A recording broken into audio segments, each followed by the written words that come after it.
Assalamualaikum warahmatullahi wabarakatuh. Sebelumnya, perkenalkan saya Jala Anastasia dari Prodi Manajemen Fakultas Ekonomi dan Bisnis Universitas Muhammadiyah Surabaya. Baru-baru ini ada sebuah kasus yang sangat trending di sosial media mengenai klub besar ternama di Indonesia yang bisa disebut Holywings sedang mengadakan promo yang sangat tidak pantas.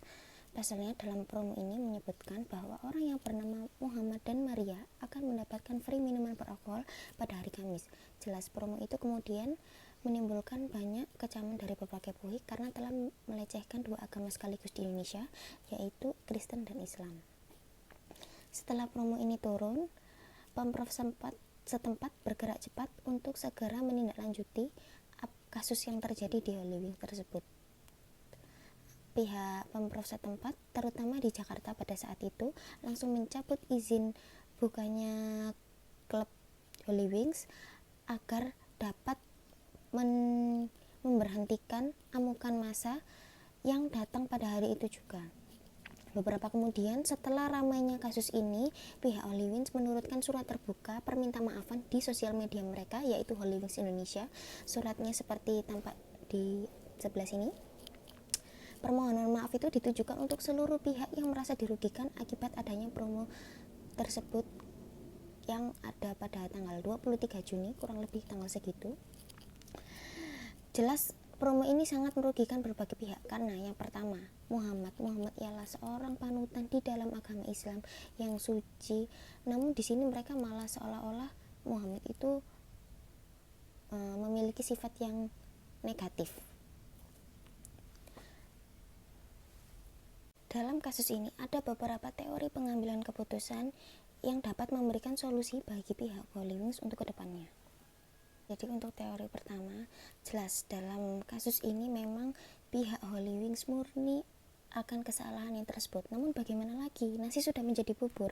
Di sini saya mencoba memberi solusi menurut teori bias dalam pengambilan keputusan. Jadi pada teori bias ini, pertama yang dilakukan oleh pihak Holywings ialah menghapus segala postingan promosi yang ada pada saat itu agar tidak menimbulkan dan memperkeruh lagi suasana yang sedang panas ini terjadi.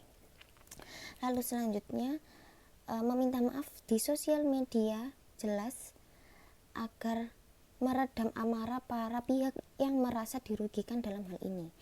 Lalu selanjutnya berpikir secara perlahan agar dapat memperlambat proses terjadinya pengambilan keputusan agar rentan terjadinya bias. Selanjutnya yang kedua ada perspektif six thinking heads. Perspektif ini merupakan sebuah teori untuk memecahkan sebuah masalah dan mengambil keputusan dengan menggunakan media topi untuk mempermudah seorang pengusaha atau seorang manajemen dari sebuah perusahaan menyelesaikan masalahnya. Dengan menggunakan topi ini dapat dijadikan media memberi solusi bagi pihak Holywings agar masalahnya cepat selesai dan terpecahkan. Yang pertama, topi putih. Topi putih ini berisikan sebuah informasi dari permasalahannya pada awal akan menentukan keputusan tersebut. Nah, dengan menggunakan topi ini kita dapat menyimpulkan bahwa kasus dari Holywings ini terjadi karena adanya promosi yang dapat menimbulkan permasalahan di berbagai pihak, terutama penistaan agama. Lalu selanjutnya, topi yang kedua ialah topi merah. Topi merah ini mempertimbangkan suatu masalah berdasarkan emosi. Jelas dengan menggunakan ini, awal dari permasalahan ini timbul karena pihak dari marketing Holywings mungkin terlalu tergesa-gesa untuk mengadakan promo, karena pasti menurut mereka promo tersebut sangat membuat keuntungan mereka naik karena ramainya pengunjung yang datang, lalu membuat Holywings ini dikenal lebih banyak oleh orang. Namun akibat promo ini mereka tidak memikirkan bahwa banyak hal yang menjadi bumerang untuk mereka sendiri, untuk kehancuran mereka sendiri dalam waktu yang sangat cepat. Oke, selanjutnya adalah topi hitam. Topi hitam ini melambangkan sesuatu yang dilihat dari sisi buruknya. Jadi dengan menggunakan topi hitam ini, Holywings akan mengalami penurunan laba secara signifikan karena jelas promo ini sangat merugikan banyak pihak dan langsung dicabut perizinannya pada hari itu juga. Oke, selanjutnya ada topi kuning. Topi kuning ini melambangkan tentang merepresentasikan optimisme dan percaya diri. Nah, dengan menggunakan topi ini dapat disimpulkan bahwa pihak Holy Wings harusnya sebaiknya untuk mengevaluasi tim marketing dan tim terkait tentang promosi ini agar berhati-hati untuk mengambil keputusan. Mereka harus mempertimbangkan dampak yang terjadi jika mereka melakukan promosi A, B, C, D. Mereka harus benar-benar matang untuk mendiskusikannya dengan manajemen setempat agar dapat meminimalisir hal-hal yang buruk. Lalu selanjutnya topi hijau. Topi hijau ini sangat identik dengan alam. Mungkin bisa diartikan juga seperti keunikan untuk melahirkan inovasi dan kreativitas. Nah, dengan menggunakan topi ini, sebaiknya tim manajemen dari pihak Holy Wings mempertimbangkan terlebih dahulu sebelum promosi ini di-share kepada masyarakat. Mereka harus mempertimbangkan matang-matang agar promosi ini dapat menguntungkan pihak Holy Wings sendiri dan masyarakat setempat. Oke, selanjutnya topi biru. Topi biru ini melambangkan warna langit yang merujuk pada kontrol proses tertinggi di sebuah organisasi perusahaan, dan di sini topi biru ini melambangkan sebagai pemimpin dalam organisasi tersebut. Nah, dengan menggunakan topi ini dapat disimpulkan bahwa sebagai posisi yang paling tinggi sebaiknya manajemen atau manajer dari pihak Holy Wings harusnya mencegah ide-ide yang bertentangan, karena sebelum promosi ini di-share ke Instagram, pastinya tim marketing meminta persetujuan dari manajer di Holy Wings tersebut.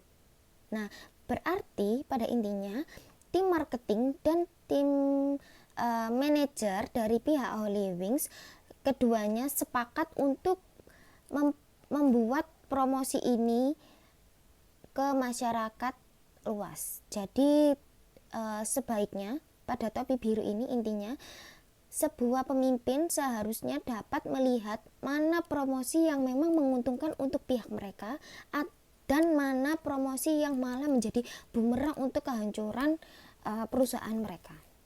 Oke, lalu yang ketiga ada perspektif Batna dan Sopa dalam negosiasi.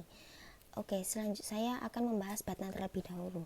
Batna ini bisa disebut best alternative to a negotiation agreement, yaitu sebuah alternatif keputusan terbaik yang dapat dilakukan jika negosiasi tersebut mengalami kebuntuan atau mengalami hambatan di tengah terjadinya negosiasi. Nah, dengan Batna ini sebaiknya dilakukan oleh pemilik dan pemegang saham PT Holy Wings dengan tokoh agama untuk mencari solusi terbaik agar sama-sama menguntungkan dari pihak Holy Wings sendiri dan masyarakat tanpa merugikan pihak manapun. Dan pada intinya pemegang saham ini atau pihak Holy Wings meminta maaf kepada semua pihak atas kegaduhan dan atas keramaian yang terjadi pada saat ini yang mengganggu masyarakat banyak tentunya. Lalu selanjutnya ZOPA. ZOPA dalam negosiasi. ZOPA sendiri berarti Zone of Possible Agreement. Nah, ZOPA sendiri ini memiliki arti yaitu sebuah zona atau di mana terjadi kesepakatan antara penjual dan pembeli. Penjual dan pemberi ini yang dimaksud adalah PT Holy Wings dan masyarakat yang merasa dirugikan atas kasus promosi yang diturunkan oleh pihak Holy Wings. Nah, di sini seharusnya manajemen Holy Wings berdiskusi dengan tokoh agama dan terjadinya kesepakatan antara kedua belah pihak dalam negosiasi tersebut dan menghasilkan sebuah keputusan yang terbaik. Jadi di sini misalnya semua pihak dari Holy Wings meminta maaf kepada masyarakat dan tokoh agama pastinya memberi sanksi berupa penuntutan dan pencabutan perizinan sampai waktu yang belum ditentukan. Jadi pastinya pihak tokoh agama maupun masyarakat masih merasa membekas di hatinya bagaimana sosok panutan di dalam Islam dilecehkan secara tidak langsung mungkin dalam kasus ini. Jadi mereka pun tidak hanya menginginkan permintaan maafan dari pihak Holywings. Mereka pun ingin sanksi yang lebih berat agar pihak Holywings tidak semena-mena memberikan promo yang seharusnya tidak pantas untuk diberikan kepada masyarakat, yaitu mungkin dengan mencabut perizinan untuk dibukanya klub malam tersebut dalam waktu yang mungkin lebih lama dan masih belum ditentukan sampai adanya kesepakatan. Nah, kesepakatan ini yang baik dapat terjadi bila pihak Holywings dan tokoh agama maupun masyarakat sama-sama setuju dengan sanksi yang ada, agar tidak menimbulkan kontroversi di kemudian hari. Jadi, kesepakatan yang terjadi dalam negosiasi ini harus memberikan titik tengah bagi pihak Holywings sendiri agar mereka juga tidak dirugikan meskipun mereka salah dalam hal ini dan telah meminta maaf dan memberi keputusan yang terbaik bagi masyarakat dan tokoh agama agar mereka juga tidak merasa dilecehkan agamanya yang sangat terhormat menurut mereka, agar tidak semena-mena pihak lain pun bisa menjatuhkan dan melecehkan agama yang ada di Indonesia. Baik, selanjutnya saya akan melanjutkan kasus yang kedua, yaitu kasus tingginya laporan turnover. Laporan turnover ini bisa disebut kecenderungan suatu perusahaan mengalami pergantian atau perputaran karyawan diukur berdasarkan tenaga kerja yang berhenti pada periode waktu tertentu. Adapun faktor yang menyebabkan meningkatnya laporan turnover di suatu perusahaan, yaitu yang pertama, pekerjaan ini tidak manusiawi. Itu bisa disebut sebagai mungkin ada salah satu job desk yang tingkat tanggung jawab dan pekerjaannya tidak sesuai dengan kemampuan dari karyawan tersebut. Lalu yang kedua, ada mungkin dari karyawan tersebut mendapat tawaran pekerjaan lebih baik di tempat lain dan menyebabkan dia resign atau keluar mendadak di perusahaan tersebut. Yang kedua, ada budaya perusahaan yang buruk. Budaya perusahaan yang buruk ini sangat berpengaruh terhadap berkembangnya suatu karyawan di perusahaan, karena kita setiap hari bekerja, otomatis ada budaya perusahaan yang harus kita terapkan kepada diri kita yang mungkin sebenarnya tidak sesuai namun terpaksa harus dilaksanakan. Yang keempat, ada mungkin dari karyawan merasa tidak dapat kesempatan untuk mendapatkan achievement atau penghargaan atas dia di situ, karena karena seorang karyawan mungkin merasa dia tidak dapat berkembang di perusahaan tersebut. Pastinya seorang karyawan bekerja di suatu perusahaan pasti memiliki target untuk kedepannya. Jadi suatu karyawan pasti tidak akan nyaman dan tidak akan betah jika karyawan tersebut merasa dia tidak berkembang di perusahaan tersebut dan memilih untuk resign dari tempat tersebut.